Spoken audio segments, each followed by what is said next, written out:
एक अन्य वरिष्ठ विद्वान की अनुपस्थिति के कारण से वापस से मुझे आज्ञा की गई है कि मैं कुछ आपके सामने और 15-20 मिनट के लिए चर्चा कर सकूं।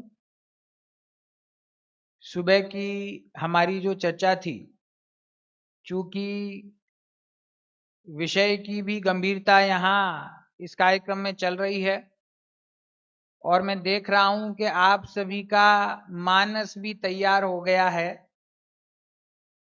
कि हमें अब बढ़िया सूक्ष्म सुंदर और प्रयोजनभूत बात सुननी है और समझनी है।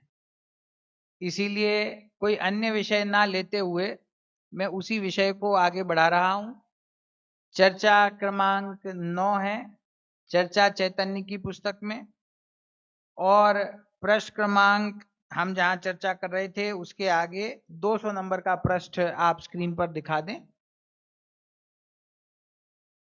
इस विषय को जितना सरलता से अपेक्षाओं के बिना समझने का प्रयत्न करेंगे उतना सहजता से आपको ये समझ में आएगा, और जितना इसमें निश्चय व्यवहार और उसके भेद प्रभेद घटित करेंगे उतना आप उलझते जाएंगे। निश्चय और व्यवहार का प्रयोग नहीं करना ऐसा मैं बिल्कुल नहीं कह रहा हूं, लेकिन नयों को सीख कर नयों का प्रयोग करना। नए चक्र में एक बात आती है कि जो नए हैं ये दो धारी तलवार हैं।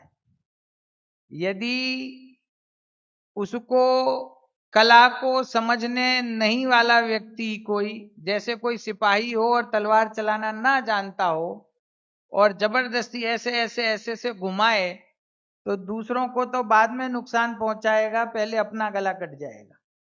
उसी तरह निश्चय व्यवहार और उसके भेद प्रभेदों का प्रयोग कैसे करना, पहले उसका अभ्यास करना चाहिए। मैं तो फिर से वहीं आ जाता हूं, बात सरलता से करेंगे। ये हमारे जो आगे युवा साथी बैठे हैं इनकी अपेक्षा से करेंगे ताकि ये गुत्थी हमारे समझ में आए। मैं इनका नाम इसलिए लेता हूं क्योंकि ये बुरा नहीं मानते। आप लोग बहुत वर्षों से प्रयत्न कर रहे हैं, लेकिन आज भी प्रश्न वहीं का वही है कि ज्ञान स्वपर प्रकाशक है तो उसमें सौ और पर दोनों जानने में आता है।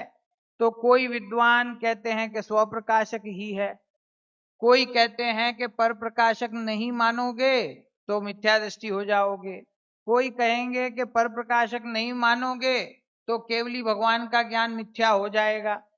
केवली भगवान जगत को निश्चय से जानते हैं कि व्यवहार से जानते हैं। ये प्रश्न आपके क्रमशः एक के बाद एक उलझते चले जाएंगे। हम इनको सुलझाने की तरफ हैं, उलझाने की तरफ नहीं। ठीक है, तो हमने सुबह क्या विषय समझा, दो पंक्ति में उसको रिपीट करते हैं कि बाहर अनंत ज्ञेय पदार्थ हैं, हमारे ज्ञान की स्वच्छता में उन ज्ञेयों का आकार बन रहा है। उन ज्ञेयों के तरफ खड़े होके, ज्ञेयों की टीम में खड़े होके ज्ञान को देखते हैं तो वो ज्ञान जो है वो ज्ञेय आकार दिखाई देता है। कि केवली भगवान के ज्ञान में पूरा लोकालोक जानने में आ रहा है, इसीलिए वो ज्ञेय आकार ज्ञान है। तीनों लोक, तीनों काल के समस्त द्रव्य, उनके अनंत गुण, अनंतानंत पर्याय, उन सबको केवली भगवान एक समय में प्रत्यक्षवत जानते हैं। और उसी ज्ञान को जब हम ज्ञान की टीम में खड़े होकर देखते हैं, अपने स्वभाव की टीम में खड़े होकर देखते हैं, तो उसमें पूरा लोक जो अभी तक दिखाई दे रहा था वो गायब हो जाता है और बस एक ज्ञानाकार दिखाई देता है। देखो, आपने कभी विचार किया कि ये चमत्कार कैसे होता है कि एक समय में तीनों लोक, उसमें पाए जाने वाले समस्त द्रव्य, उनके अनंत गुण और अनंतानंत पर्याय, और वो भी वर्तमानवत एक समय में, ये भगवान के ज्ञान में आखिर आता है तो आता कैसे है? तो आप कहेंगे कि साहब केवल ज्ञान की महिमा है, ज्ञानावरण कर्म का अभाव हुआ इसलिए जानने में आता है। मैं कहूंगा कि ये इसलिए जानने में आता है क्योंकि वहां पर एकमात्र जानन भाव ही है, ज्ञानाकार ही है। अनंत प्रकार के ज्ञेयों के कारण से उस एक अखंड ज्ञान में ज्ञेयों का कोई भेद पड़ता नहीं, ज्ञेयाकार होता नहीं है। अनंत ज्ञेयों को एक समय में जानना, तो भगवान को थोड़ा कष्ट तो होता होगा ना, थोड़ा पुरुषार्थ तो करना पड़ता होगा ना, थोड़ा प्रयत्न। सभा में प्रश्न आया कि देवों के द्वारा बनाई हुई ये द्वारिका नगरी है, ये द्वारिका नगरी कभी खत्म होगी क्या भगवान, कभी इसका नाश होगा? तो भगवान ने बताया कि 12 वर्ष के बाद में द्वारिका नगरी का नाश होगा। तो वो थोड़ा कुछ प्रयत्न करके भगवान ने जाना होगा ना, कि चाहे 12 वर्ष बाद की बात हो, चाहे असंख्यात वर्ष की बात हो, चाहे अनंत काल के बाद की बात हो, उसके लिए कोई प्रयत्न नहीं है। क्यों नहीं है? क्योंकि अंतरंग में एक ज्ञानाकार भाव मौजूद है।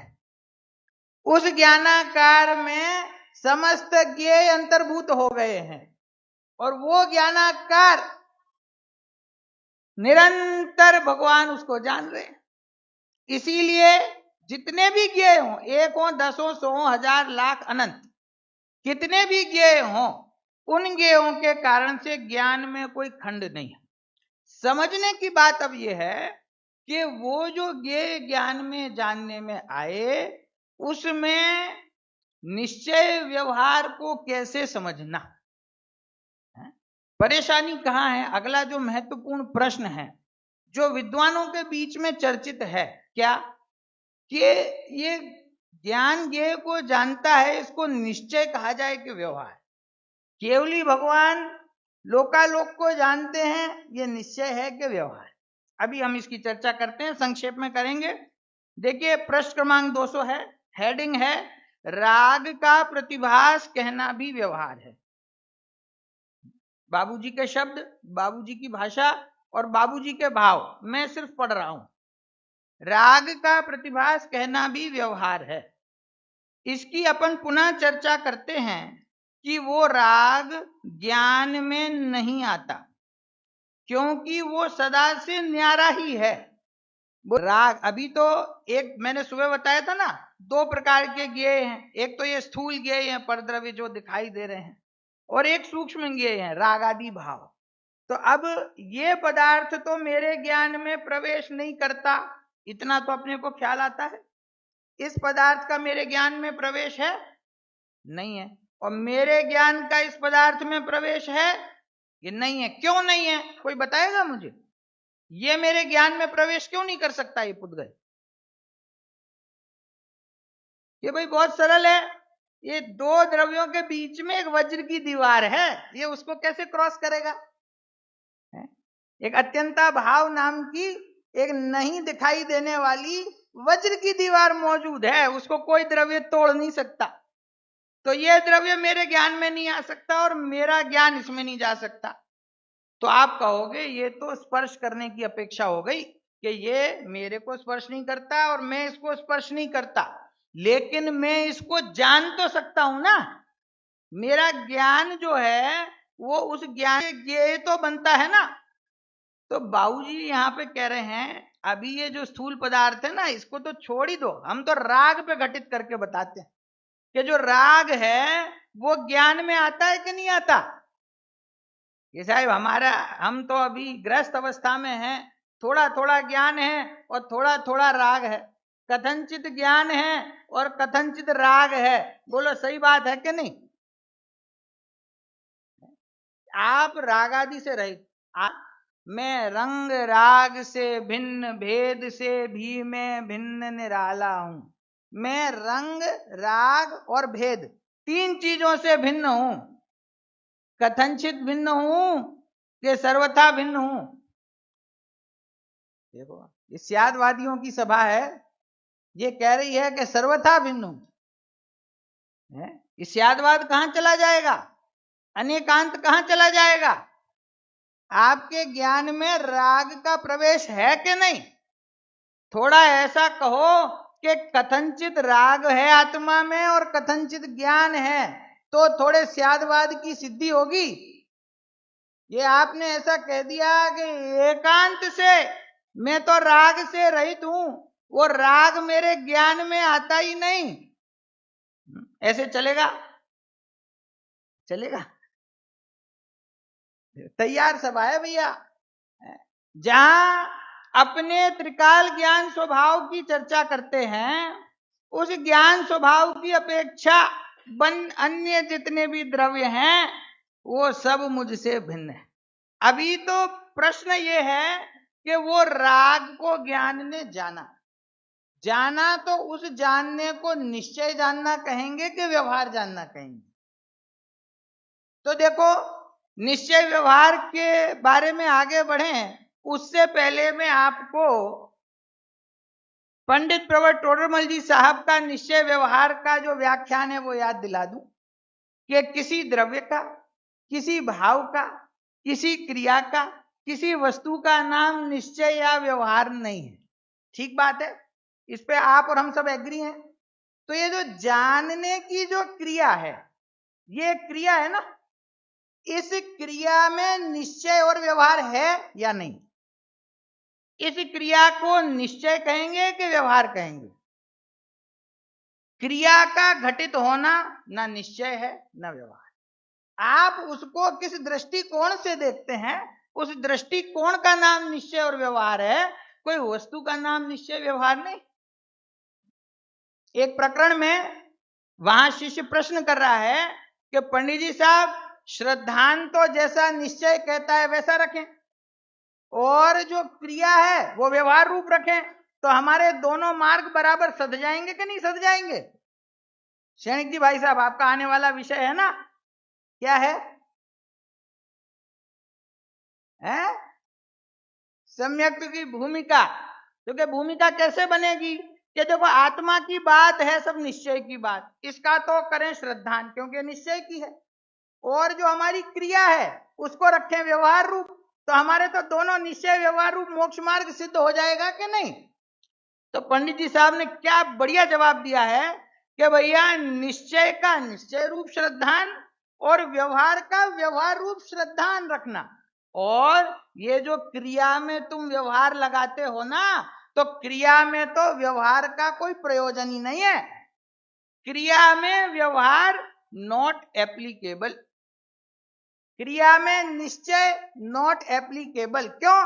क्रिया का नाम निश्चय व्यवहार नहीं है। तो ये चाहे कोई भी क्रिया हो, ये जानने की क्रिया है।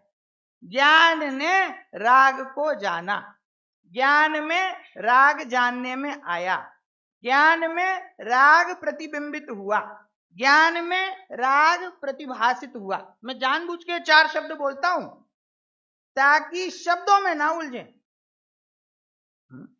जो कुछ भी है, एक क्रिया घटित हो रही है कि ज्ञान में राग का प्रतिभास हुआ, जानने में आया, ज्ञान ने राग को जाना, कुछ भी कहो। हुआ क्या यहां पर? तो देखो क्या कह रहे हैं पंडित साहब, जो बोल्ड मार्क है वही पढ़ रहा हूं क्योंकि सीमित समय है। प्रतिभास स्वयं ज्ञान है, जानन भाव रूप है। वो कोई दो चीज नहीं है कि ज्ञान ने ज्ञान को ही जाना। माफ कीजिए, मैं ऊपर की 2 पंक्ति भूल गया पढ़ना क्योंकि प्रश्न राग का था। राग जैसा प्रतिभास, राग के स्वरूप का प्रतिभास, ऐसा कहना भी व्यवहार है। क्या कहा?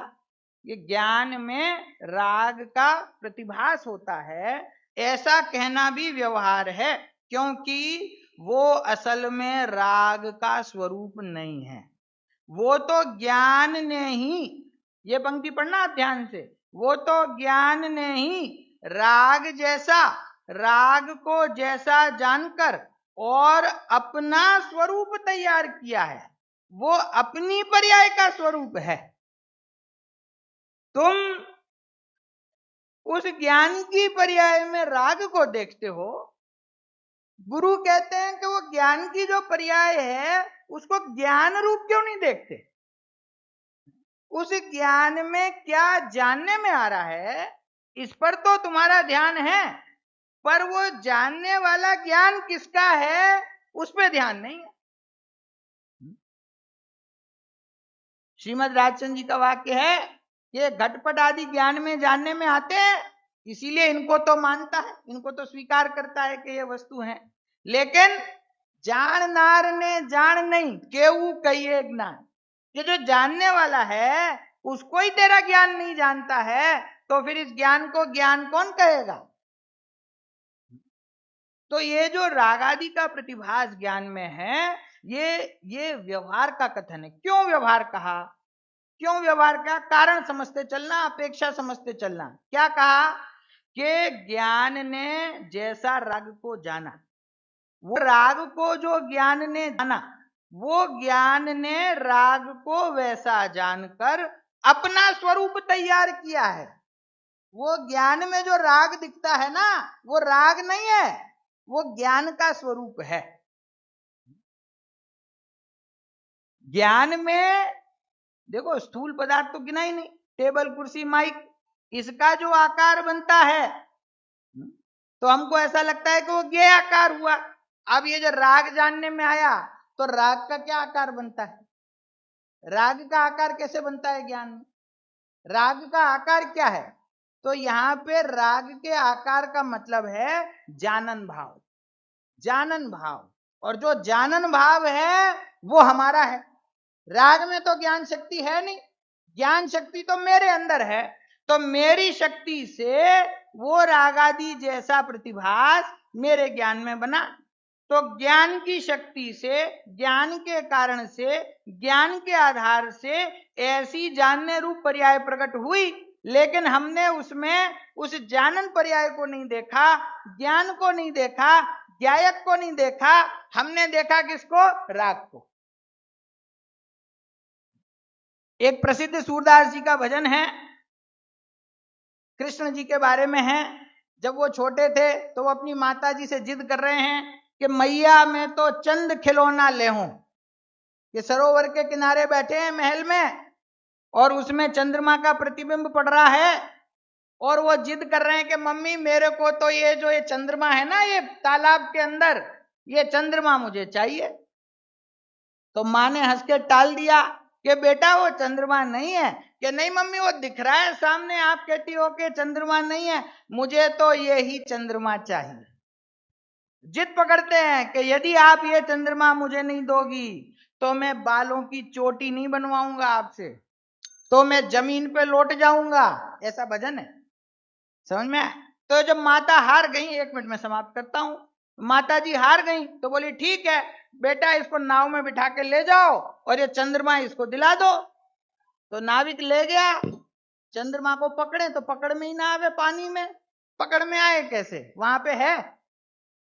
तो देखो वहीं आ गए। 4 चीजें हैं, एक ऊपर आसमान में चंद्रमा, एक उसका पानी में प्रतिबिंब चंद्रमा, एक उस चंद्रमा के रूप में परिणमित हुई पानी की स्वच्छता, और वो पानी की स्वच्छता जिससे अभेद है ऐसा पानी। बोलो वो चंद्रमा की रचना करने वाला कौन है? उस चंद्रमा की रचना करने वाला चंद्रमा है या उस चंद्रमा की रचना करने वाला जल है? तो प्रतिबिंबित करने का स्वभाव जल का है। जब उस जल को उसकी स्वच्छता से देखोगे तो जल ही दिखेगा, कुछ नहीं दिखेगा। और चंद्रमा की अपेक्षा से देखोगे तो पानी में तुमको चंद्रमा दिखेगा। लेकिन भैया वो कभी हाथ में आता नहीं है, क्यों? वहां है नहीं ना। चंद्रमा के कारण से वो प्रतिबिंब बनता तो चंद्रमा वहां जरूर मिलता, लेकिन वो चंद्रमा से नहीं, अपने स्वभाव से उसकी रचना होती है। और जो अपने स्वभाव से रचना हुई उसको पर सापेक्ष कथन करना, इसीलिए उस जानन क्रिया को पर सापेक्ष कथन की अपेक्षा से व्यवहार कहते हैं। क्रिया में ना तो कोई निश्चय है ना व्यवहार। जो केवली भगवान है वो निश्चय से जानते हैं, पर द्रव्य को के व्यवहार से जानते हैं।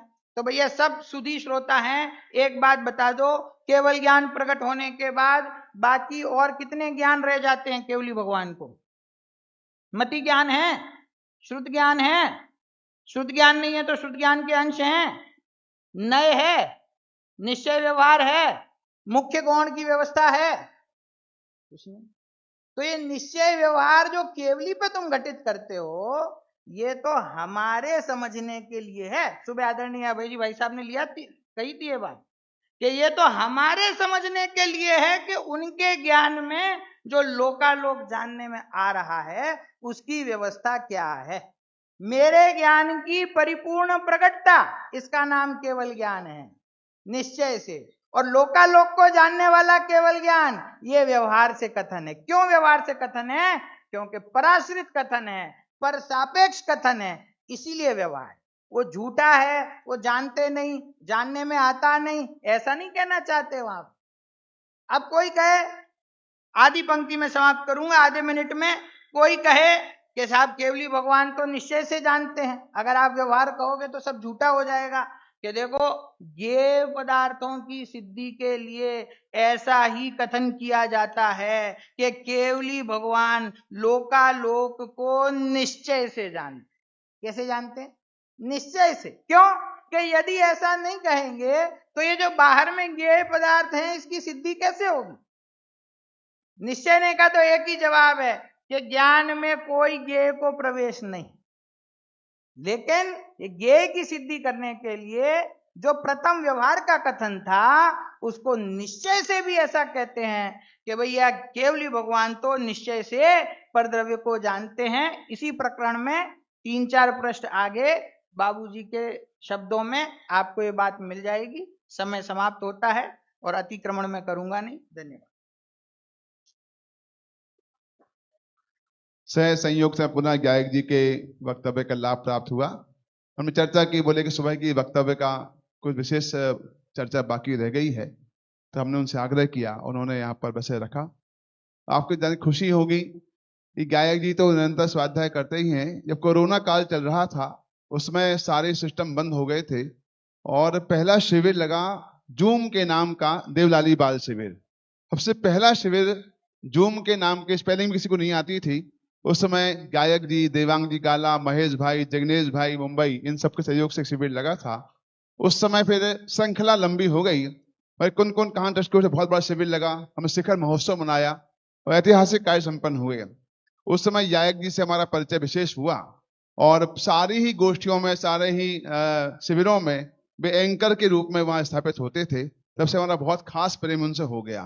प्रेम तो पहले से था ही, लेकिन उनकी व्यवस्थित प्रेजेंटेशन जो है और बिल्कुल साफ और स्पष्ट रूप से, जो कोई लाग लपेट वाला मामला नहीं होता है, तो निस्संदेह रूप से ऐसे विद्वान हमारी धरोहर है। हम विश्वास से समाज को और उनका लाभ प्राप्त होता रहेगा।